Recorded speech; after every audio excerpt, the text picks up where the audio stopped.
Well, VD Blues was a program that was designed to be kind of an outreach program nationwide on PBS.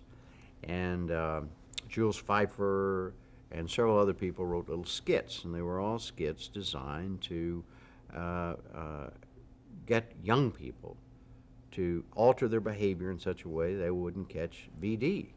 That was the bottom line. And there were funny skits and all that sort of stuff.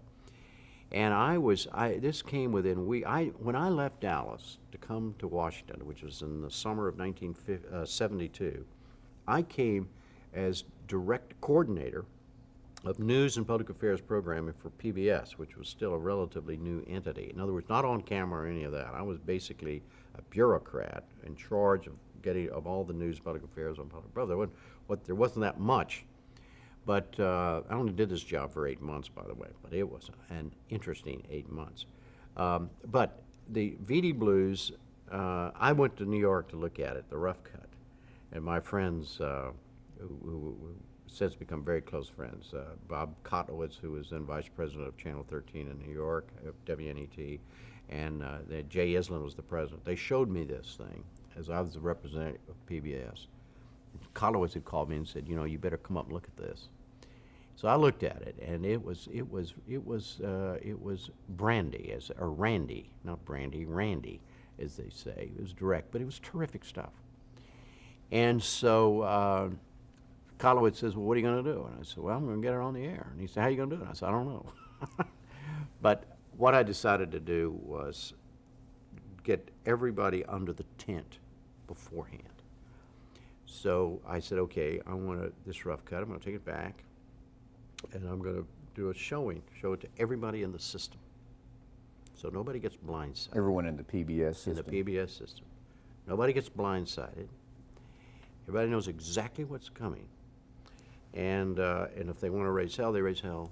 They can make their own decisions about whether they're going to run it or not. PBS is going to distribute it. I went back. First thing I had to do was show it to the president of PBS, and he was not happy about it. And who was that? Hartford Gunn. And he was a good man, but we were under the gun, no pun intended, from the Nixon administration. He was not interested in making a lot of waves. And he looked at me and he said, do we have to do this? And I said, yeah, we have to do it. I said, the alternative is they're going to come even if we didn't want to run at Hartford, we'd have to run it because they're going to come after us. We're going to look like we're buckling under. Who are we? We can't run something for young people on venereal disease and talk about, some very intimate things. What are we here for? And he said, well, but this could, I said, I know. And I told him what I wanted to do, show it get everybody under the thing. And he said to me, I'll never forget this.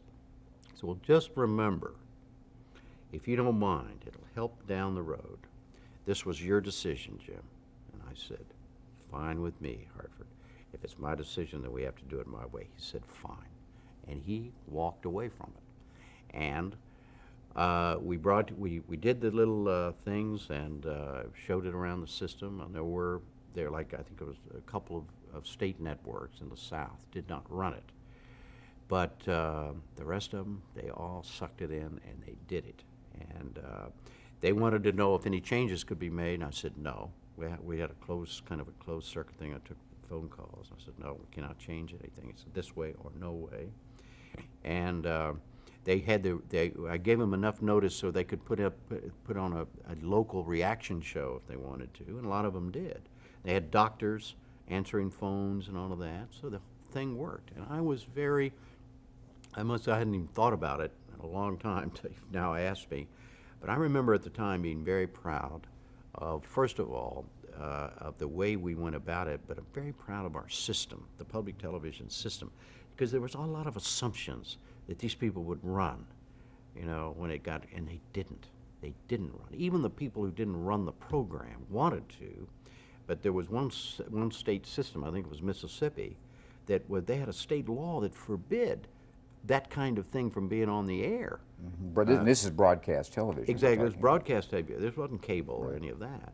But all of the people, when it came right down to it, looked at it and said, okay, they all went to the mat. And And of course, the PS to this is that there was a change at the leadership of the Corporation for Public Broadcasting, which is the funding organization at the top, takes money from Congress and then is kind of a heat shield for the federal money. It goes to PBS. They send some to PBS, NPR, et cetera. And the new head of the Corporation for Public Broadcasting was a prominent Republican. He came over to PBS literally a week before VD Blues was to broadcast. And all the preliminary stuff had been done. Everything had been locked in.